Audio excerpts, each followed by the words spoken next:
நம்ம நேற்று போட்ட வீடியோவுக்கு லக்ஷ்மிகாந்த் அப்படிங்கிறவர் கமெண்ட் பண்ணியிருந்தார். என்ன அப்படின்னு சொன்னா, பாதுகாப்பு மதிலோண்ட அமெரிக்கா மத்திய கிழக்குல இஸ்ரேலை பாதுகாக்கிறதுக்கு கட்டி வச்சிருக்காங்க. UAE யமன்ல மட்டும்தான் வேலைகளை பார்த்து கொண்டிருக்காங்களா அப்படின்னா இல்ல, காசாவுக்குள்ளேயும் பல வேலைகளை பார்த்து கொண்டு இருக்காங்க. அதாவது AIS அப்படிங்கிற ட்ரக்கிங் சிக்னலை அமெரிக்கா ஆஃப் பண்ணி வச்சிருக்காங்க. ஷடோ ஃபிளீட் என்ன அப்படின்னு சொன்னா, 2003ஆம் ஆண்டு ஈராக்ல அமெரிக்கா படையெடுப்பு செஞ்சிருந்தாங்க. அந்த பிரச்சனையின் பின்னர் துருக்கியினுடைய வெளிவிவகாரத்துறை அமைச்சர் ஹக்கன் ஃபிடான் சில முக்கியமான தகவல்களை வெளியிட்டு இருந்தார். என்ன அப்படின்னு சொன்னா, வெனிசுவேலாவுக்கு அடுத்ததாக இப்ப அமெரிக்கா கை வைக்க போற இடம் தான் கியூபா. பிரெட் கூப்பர் இப்ப சிரியாவுக்கு போயிருக்கார். பிரெட் கூப்பர் அதாவது சென்டோகமினுடைய தலைமை தளபதி ஒரு இடத்துக்கு போறார் அப்படின்னு சொன்னா, அமெரிக்காவினுடைய மெயின் ஆபரேஷன் அந்த இடத்துல நடந்து கொண்டு இருக்கு அப்படி என்று சொல்லலாம். யமன்ல மாயூன் அப்படிங்கிற தீவுகள் இருக்கு. ஸ்கோட்ரா அப்படி என்று சொல்லி இந்த தீவுகளை பேர் ஹமாஸ் மீண்டும் அவர்களுடைய ராக்கெட் உற்பத்தி செய்வதற்குரிய வேலைகளை செஞ்சு கொண்டு இருக்காங்க. அது மட்டும் இல்லாம இன்றைய நாளுக்குரிய காணொலியை பார்க்க வந்திருக்கிற அனைவரையும் வரவேற்கிறேன்.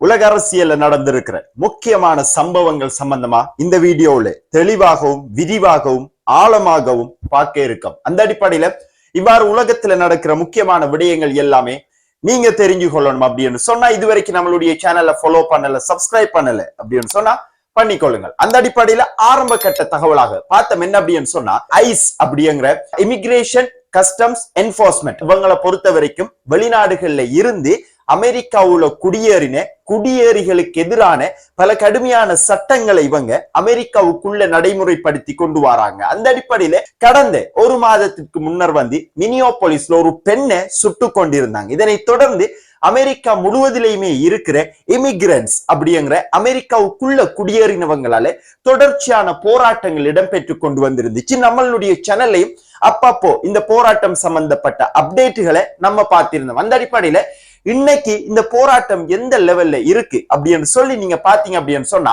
இந்த புகைப்படத்தை நீங்க பார்க்கலாம்.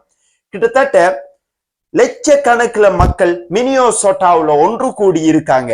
ஐஸ் அப்படிங்கிறவங்களை உடனடியாக மினியோசோட்டா மாநிலத்தில இருந்து வெளியேற்றணும். இவங்களால குடியேறி இருக்கிற அமெரிக்கர்களுக்கு பெரிய பிரச்சனையாக இருக்கு.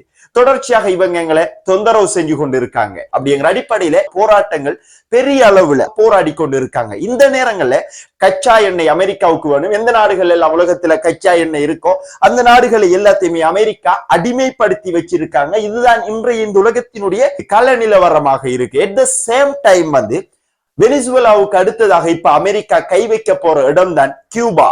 கியூபாவை பொறுத்த வரைக்கும் நமக்கு தெரியும், கம்யூனிச நாடு, ரஷ்யாவோட மிக அந்நியோன்யமான உறவுகளை பேணுற நாடு, ரஷ்யாவினுடைய முக்கியமான ராணுவ தளபாடங்கள் இருக்கிற ஒரு நாடு. கியூபா இப்ப அமெரிக்காவினுடைய செயற்பாடுகளுக்கு எதிராக தொடர்ச்சியாக வேலை செஞ்சு கொண்டிருக்காங்க. என்ற அடிப்படையில கியூபாவினுடைய எண்ணெய் ஏற்றுமதி செய்யற கப்பல்களை ராணுவ நடவடிக்கைகள் கொண்டு தடுத்து நிறுத்துவதற்குரிய வேலைகளை அமெரிக்கா செய்ய போறாங்க. அதுக்குரிய திட்டங்களை இப்ப பரிசீலித்து கொண்டு வராங்க. இந்த நேரங்கள்ல அடுத்து பார்த்தோம் என்ன அப்படின்னு சொன்னா, சிரியாவுல இப்ப தொடர்ச்சியான பிரச்சனைகள் போய்கொண்டு வருது. என்னென்ன பிரச்சனைகள் அப்படிங்கிறத தொடர்ச்சியாக ஒவ்வொரு காணொளி வாயிலாக தெளிவாகவும் விரிவாகவும் நம்ம பார்த்து கொண்டு வரோம். அந்த அடிப்படையில இப்ப போய்கொண்டிருக்கிற பிரச்சனை தான், ஏற்கனவே SDF கண்ட்ரோல் பண்ணி வச்சிருந்த சிறைச்சாலைகள்ல இருந்து கைதிகளை இப்ப ஈராக்குக்குள்ள அமெரிக்கா மாற்றி கொண்டு இருக்காங்க. சிறைச்சாலைக்குள்ள மட்டும் இல்லாம ஈராக்கினுடைய வேற பகுதிகளுக்கும் அமெரிக்கா மாற்றக்கூடிய வாய்ப்பு இருக்கு, இல்லைன்னு சொல்ல முடியாது. ஒபிசியலா அமெரிக்கா ஒரு 10% வேலை பார்க்காங்க அப்படின்னு சொன்னா, அன்ஒபிசியலா 90% வேலையை அமெரிக்கா பார்ப்பாங்க. அந்த அடிப்படையில இந்த கைதிகளினுடைய எப்படி இந்த கைதிகள் குடுபடுது, எப்படி இந்த கைதிகளினுடைய பராமரிப்புகள் இருக்கு அப்படிங்கிற சம்பந்தமா பேசுறதுக்காக அமெரிக்காவினுடைய சென்ட்ரகமினுடைய தலைமை தளபதியான பிரெட் கூப்பர் இப்ப சிரியாவுக்கு போயிருக்கார்.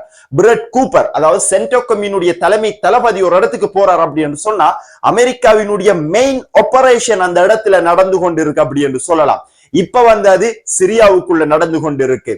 அந்த அடிப்படையில சிரியாவுல இருக்கிற அனைத்து கைதிகளை ஈராக்குக்கு மாற்றி கொண்டு இருக்காங்க. இப்படி நேற்று மாற்றின 150 கைதிகள்ல வெளிநாட்டு கைதிகள், அதாவது ஐரோப்பிய கைதிகளை ஐரோப்பிய நாடுகள் உடனடியாக ஈராக்ல இருந்து நீங்க அவங்களை கூட்டி எடுங்க அப்படிங்கிற மாதிரி ஈராக் இந்த அறிவிப்பை சொல்லி இருக்காங்க. அந்த அடிப்படையில அமெரிக்காவினுடைய வெளியுறவு செயலாளரான மார்க்கோ ரூபியோ சொல்லியிருக்காரு. என்ன அப்படின்னு சொன்னா, ஈராக்கினுடைய கைதிகள் மட்டும்தான் ஈராக்ல நிரந்தரமாக இருப்பாங்க, ஆனா வெளிநாட்டு கைதிகள் தற்காலிகமாகத்தான் தங்க வச்சிருக்கோம். வரும் காலங்கள் அவங்களை வேற நாடுகளுக்கு நாங்க மாத்துவோம் அப்படின்னு சொல்லியிருக்காங்க. வரும் காலம் அப்படிங்கக்குள்ள அது எந்த காலம் அப்படின்னு சொல்லி அவங்க சொன்னவங்களுக்கும் தெரியாது, இந்த சிறை கைதிகளை எடுத்துக்கொண்டு ஈராக்கினுடைய கவர்மெண்ட்டுக்கும் தெரியாது அப்படி என்று சொல்லலாம். அந்த அடிப்படையில ஈராக் வந்து ஏன் இந்த கைதிகளை எடுக்கணும், ஈராக் வந்து ஏன் அமெரிக்காவினுடைய சட்ட திட்டங்களை பின்பற்றணும், அமெரிக்கா சொன்ன உடனே ஒரு தீவிரவாதிகள் சொல்ல போனா ஐசிஸ் தீவிரவாதிகளை இப்ப கூட்டி அவங்களுடைய ஜெயிலுக்கு வச்சிருக்காங்க. எந்த நாளாவது இந்த வேலையை பார்ப்பாங்களா? பார்க்கவே மாட்டாங்க. ஆனா ஈராக் பார்த்திருக்காங்க. அதுக்கு அமெரிக்கா ஈராக்குக்கு வச்ச செக் தான் நியூயார்க்ல இருக்கிற பெடரல் ரிசர்வ் பேங்க் தான் இதுக்குரிய முக்கியமான காரணம் அப்படின்னு சொல்லலாம். ஈராக்ல நடக்கிற பிரச்சனைக்கு அமெரிக்காவினுடைய ரிசர்வ் பேங்க் எப்படி சம்பந்தமாகும் அப்படிங்கிற ஒரு பெரிய கேள்வி நமக்குள்ள இருக்கேன்னு 2003ஆம் ஆண்டு ஈராக்ல அமெரிக்கா படையெடுப்பு செஞ்சிருந்தாங்க. அந்த பிரச்சனையின் பின்னர் ஈராக்கினுடைய கவர்மெண்டோட அமெரிக்கா ஒரு ஒப்பந்தம் ஒன்று செய்யறாங்க. ஈராக்ல இருந்து மேற்கொள்ளப்படுற வெளிநாடுகளுக்கு ஏற்றுமதி செய்யற எண்ணெய் வியாபாரத்தினுடைய அத்தனை நிதிகளையும் கட்டுப்படுத்துற பொறுப்பு மேற்குறிப்பிடப்பட்ட நியூயார்க்ல இருக்கிற பெடரல் ரிசர்வ் பேங்க்ல இருந்துதான் பரிமாற்றப்படணும் அப்படி என்று சொல்லியிருக்காங்க. சோ ஈராக்ல வந்து இப்ப 90% வருமானம் நம்பிக்கொண்டு இருக்கிறது எண்ணெயை மட்டும்தான். அந்த எண்ணெயினுடைய மொத்த நிதியும் அமெரிக்காவுக்கு போகுது, வருமானமும் அமெரிக்காவுக்கு போகுது அப்படி என்று சொன்னா ஈராக்கை கட்டுப்படுத்துவதற்குரிய முழு அதிகாரத்தையும் அமெரிக்கா வச்சிருக்காங்க அப்படி என்று சொல்லலாம்.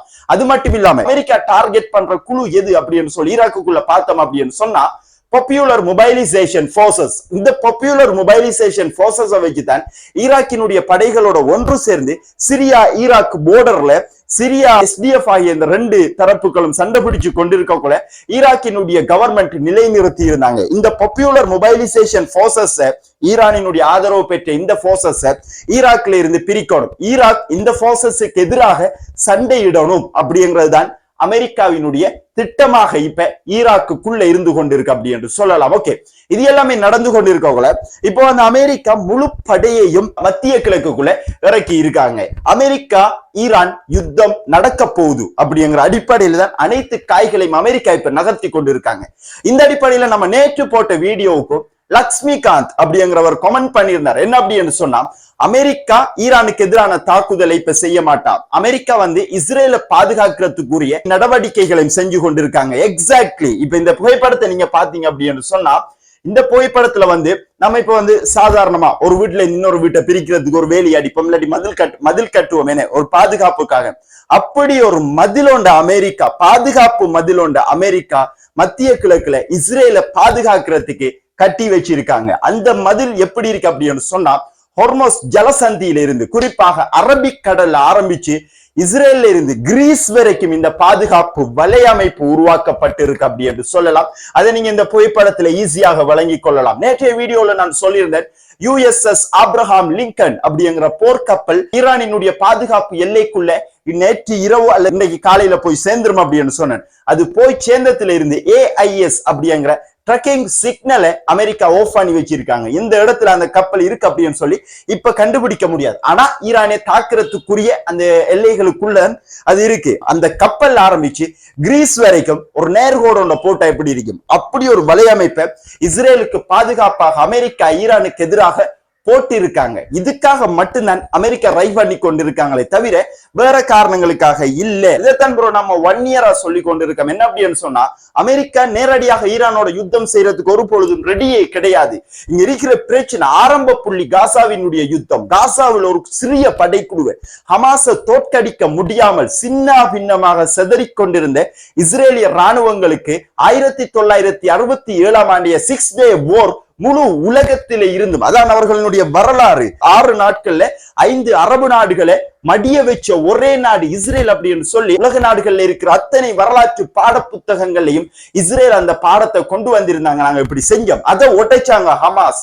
இப்ப வந்து உலக நாடுகள்ல இஸ்ரேலுங்கிற பயம் ஒன்று இல்லாம போயிட்டு அதை மீண்டும் கொண்டு வரணும். இதுக்கெல்லாம் காரணமாக இருந்த குழு வந்து ஹமாஸ். ஹமாஸை இயக்குறது வந்து ஈரானை இப்ப நாம அடிக்கணும். அப்ப இஸ்ரேல்காரன் யோசிச்சா, நாம தனியா ஈரானுக்கு போனா நமக்கு அடிப்பானுகள் அப்படின்னு போடுவோம். கடந்த 2 வருஷமா இஸ்ரேல் போட்ட பிளான் தான் அமெரிக்காவை வச்சு நேரடியாக ஈரானுக்கு அடிக்கணும். ஈரானுக்கு அடிக்கிறதுக்குரிய அந்த வேலைகள் தான் இப்ப செஞ்சு கொண்டு இருக்காங்க. சோ நீங்க லாஸ்டா சொன்ன விஷயம் என்ன அப்படின்னு சொன்னா, இஸ்ரேல் துள்ளினா துள்ளுற மாடு பொதி சுமக்கும் அப்படிங்கிற மாதிரி சொல்லியிருந்தீங்கன்னு அதான் இப்ப நடந்து கொண்டிருக்கு. இஸ்ரேலுங்கிறவர்கள் துள்ளித்தான் ஆகுவானுகள் அப்படிங்கிறது தான். அப்படிங்கிறதுக்குரிய பெர்ஃபெக்ட் எக்ஸாம்பிள் தான் இப்ப நடந்து போயிருக்கு. Anyway thank you so much for your comments. அடுத்து பார்த்தோம் என்ன அப்படின்னு சொன்னா, இதே நேரங்களில் வந்து இப்ப அமெரிக்கா உலக நாடுகள் எல்லாத்தையுமே கட்டுப்படுத்தி கொண்டிருக்கிற முக்கியமான காரணமாக எண்ணெய் ஏற்றுமதியை டாலரையும் வச்சு கொண்டிருக்காங்க அப்படிங்கிறதுக்கு பல எக்ஸாம்பிள் இன்னைக்கு நடந்திருந்துச்சு. பல நாடுகள் அமெரிக்கா கட்டுப்படுத்தி கொண்டிருக்காங்க அப்படின்னு சொல்லியிருந்தோம். அந்த அடிப்படையில ஈரானை மேலும் கட்டுப்படுத்தும் விதமாக ஷடோ ஃபீல்ட் அப்படிங்கிற எண்ணெய் நிறுவனம் அப்படின்னு சொல்லி கேள்விப்பட்டு இருக்குங்களா? ஷடோ ஃபிளீட் என்ன அப்படின்னு சொன்னா, அமெரிக்காவுக்கு தெரியாம சர்வதேசத்துக்கு தெரியாம கப்பலினுடைய ட்ரக்கிங் சிஸ்டங்களை ஆஃப் பண்ணி வச்சு போட்டு ஒரு நாட்டில இருந்து இன்னொரு நாட்டுக்கு எண்ணெய் கடத்துற அப்படின்னு சொல்லலாம். அதுக்காக இந்த ஷடோ ஃபிளீட் அப்படிங்கிற வலையமைப்பு பயன்படுத்தப்படும். இந்த வலையமைப்பை முக்கியமாக பயன்படுத்துற நாடுகள் ரஷ்யா மற்றும் ஈரான். இதுக்குரிய முக்கியமான காரணம் அமெரிக்கா மற்றும் ஐரோப்பிய நாடுகள் ஐநா சபையில இந்த நாடுகளுக்கு எதிராக எண்ணெய் ஏற்றுமதி செய்யக்கூடாது அப்படின்னு சொல்லி விதிச்சிருந்த தடை தான் இதுக்கு முக்கியமான காரணம். இந்த அமைப்பூடாக ஈரான் பல நாடுகளுக்கு எண்ணெய் ஏற்றுமதி செஞ்சிருக்காங்க அப்படிங்கிற குற்றச்சாட்டு அமெரிக்கா வச்சிருக்காங்க. அந்த அடிப்படையில இந்தியா, ஓமான் மற்றும் யுனைடெட் அரபு எமிரேட்ஸ் ஆகிய நாடுகளுக்கு சட்டவிரோதமாக எண்ணெய் ஏற்றுமதி செஞ்சிருக்காங்க. இந்த அடிப்படையில 9 கப்பல்கள் மற்றும் 8 நிறுவனங்கள் மீது இந்த தடைகளை அமெரிக்கா வெளியிட்டு இருக்காங்க. சோ பொருளாதார ரீதியாக, ராணுவ ரீதியாகவும் ஈரானை மட்டுப்படுத்துவதற்குரிய வேலைகளை அமெரிக்கா தொடர்ச்சியாக செஞ்சு கொண்டிருக்காங்க. இந்த நேரங்கள்ல துருக்கியினுடைய வெளிவிவகாரத்துறை அமைச்சர் ஹக்கன் ஃபிடான் சில முக்கியமான தகவல்களை வெளியிட்டு இருந்தார். என்ன அப்படின்னு சொன்னா, அமெரிக்கா ஈரானுக்கு நேரடியாக தாக்க போகுது அப்படின்னு சொல்லி எல்லாரும் எதிர்பார்த்து கொண்டிருக்கோம். ஆனா நடக்க போற விஷயம் அது இல்லை. இஸ்ரேல் தான் ஈரானை தாக்க போறாங்க. அது ஈரானினுடைய முக்கிய தலைமைகளை குறிவைத்தான தாக்குதலாக இது இருக்கும் அப்படின்னு சொல்லி ஹக்கன் ஃபிடான் தகவலை வெளியிட்டு இருந்த இந்த நேரங்கள்ல வந்து ரஷ்யாவினுடைய வெளிவிவகாரத்துறையின் செய்தி தொடர்பாளராக இருக்கிற மரியா ஜக்கரோவா முக்கியமான அறிவித்தல்களை ரஷ்யர்களுக்கு வழங்கியிருக்காங்க. ஈரானுக்கு ரஷ்யர்கள் இப்போதைக்கு எந்த பயணங்களும் மேற்கொள்ள வேண்டாம். அது மட்டும் இல்லாம ஈரான்ல இருக்கிற ரஷ்யர்கள் வந்து பொது வெளியில வீடியோக்கள் எடுக்கிறது, அது சமூக வலைத்தளங்களை அப்டேட் செய்யறதுகளை தவிர்த்து கொள்ளுங்க. அது மட்டும் இல்லாம உள்நாட்டுல ஈரானுக்குள்ள இருக்கிற கவர்மெண்ட் என்னென்ன சட்டத்திட்டங்களை அமுல்படுத்துறாங்களோ அந்த சட்டத்திட்டங்களுக்கு கட்டுப்பட்டு நடங்க. இயல்பு நிலை திரும்பும் வரை இந்த கட்டுப்பாடுகளை பின்பற்றுங்க. அது மட்டும் இல்லாம அடுத்து பார்த்தோம் என்ன அப்படின்னு சொன்னா, யமன்ல மாயூன் அப்படிங்கிற தீவுகள் இருக்கு. ஸ்கோட்ரா அப்படின்னு சொல்லி இந்த தீவுகளை பேர் கொண்டு அழைப்பாங்க. அதாவது யமன்ல இருந்து இந்த சிவப்பு வட்டம் போட்டு காட்டி இருக்கிற இந்து சமுத்திரத்தை, அதாவது அரபிக்கடலின் பக்கமாகத்தான் இந்த தீவு இருக்கு. இந்த தீவுல இப்ப வந்து யுனைடெட் அரபு எமிரேட்ஸ் என்ன செஞ்சிருக்காங்க அப்படின்னு சொன்னா, இஸ்ரேலினுடைய யுத்த விமானங்கள் தரையிறங்குவதற்கான ஓடு பாதைகளை அமைக்கிற வேலைகளை யுஏஇ கடந்த காலங்கள்ல ஆரம்பிச்சிருந்தாங்க. அதாவது யுஏஇயும் சவுதியும் ஒன்றாக யமனினுடைய பிரதேசங்களை ஆட்சி செய்யும் பொழுது இந்த இடங்களை சவுதிக்கு தெரியாம யுஏஇ இஸ்ரேலினுடைய விமானங்கள் தரையிறங்குவதற்காக ஓடு பாதைகளை அமைச்சிருக்காங்க அப்படிங்கிற தகவலை சவுதி டிவி இன்னைக்கு வெளியிட்டு இருக்காங்க. அது இப்பதான் சவுதிக்கும் தெரிய வந்திருக்கு.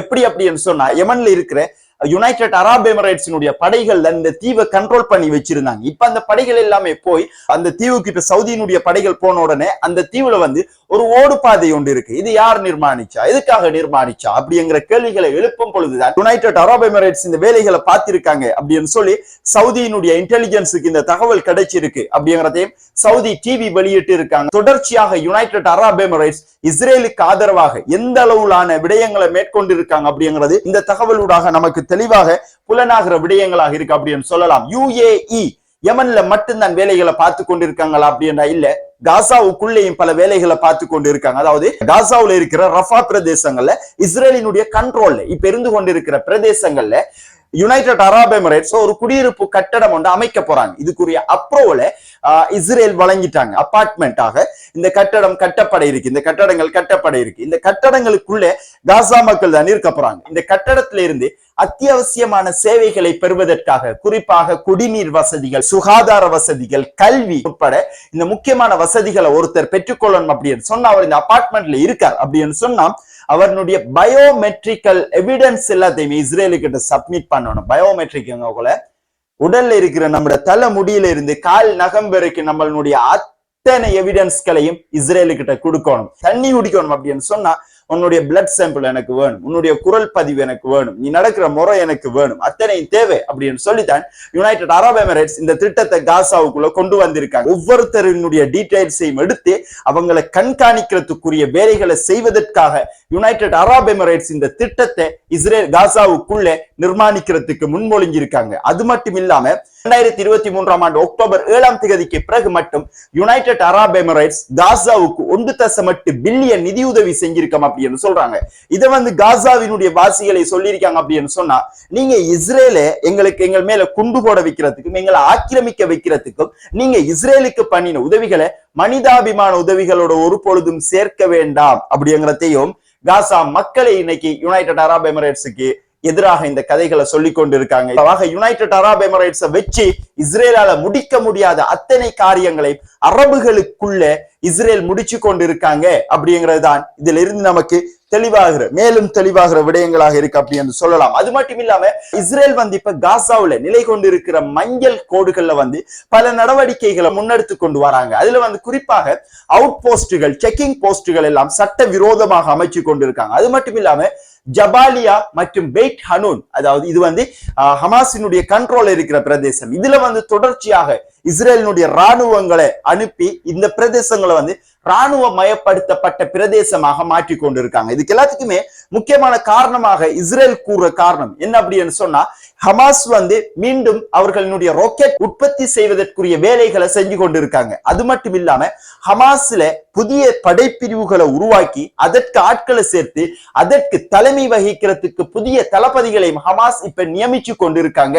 அப்படிங்கிற தகவல் இஸ்ரேலுக்கு கிடைச்சிருக்காம். இது வந்து எதை குறிப்பிடுது அப்படின்னு சொன்னா, வரும் காலத்தில ஹமாஸுக்கு எதிரான மேலும் அடுத்த கட்ட யுத்தத்தை நடாத்துவதற்குரிய அத்தனை வேலைப்பாடுகளையும் இப்ப இஸ்ரேல் அவங்களோட சைட்ல இருந்து செஞ்சு கொண்டிருக்காங்க அப்படிங்கறத இது தெளிவாக சொல்லுது நமக்கு அப்படின்னு சொல்லலாம். சோ இதுல இருந்து நாம பார்த்தோம் என்ன அப்படின்னு சொன்னா, இப்ப இருக்கிற இந்த ரிலீஃப் வந்து இந்த யுத்த நிறுத்தம் கட்டாயம் ஹமாஸுக்கு தேவைப்பட்ட ஒன்றாக இருக்கு. 2.5 ஆண்டு காலம் அமெரிக்காவையும் இஸ்ரேலையும் எதிர்த்து யுத்தம் செஞ்சிருக்காங்க. ஒரு பிரேக் மாதிரி தான் ஹமாஸ் இது எடுத்திருக்காங்க. இன்னைக்கு வந்து இருக்கிற முக்கியமான தகவல்கள் எல்லாத்தையும் ஒரு சேர்த்து இந்த வீடியோல நம்ம உங்களுக்காக வழங்கியிருக்கோம். இந்த வீடியோ சம்பந்தப்பட்ட கருத்துக்களை கட்டாயம் கமெண்ட் பாக்ஸ்ல பதிவிடுங்கள். அது மட்டும் இல்லாம இதுவரைக்கும் உங்களுடைய முக்கியமான நேரங்களை ஒதுக்கி நம்மளுடைய வீடியோ பார்த்ததுக்கு மிக்க நன்றிகள். Thank you very much.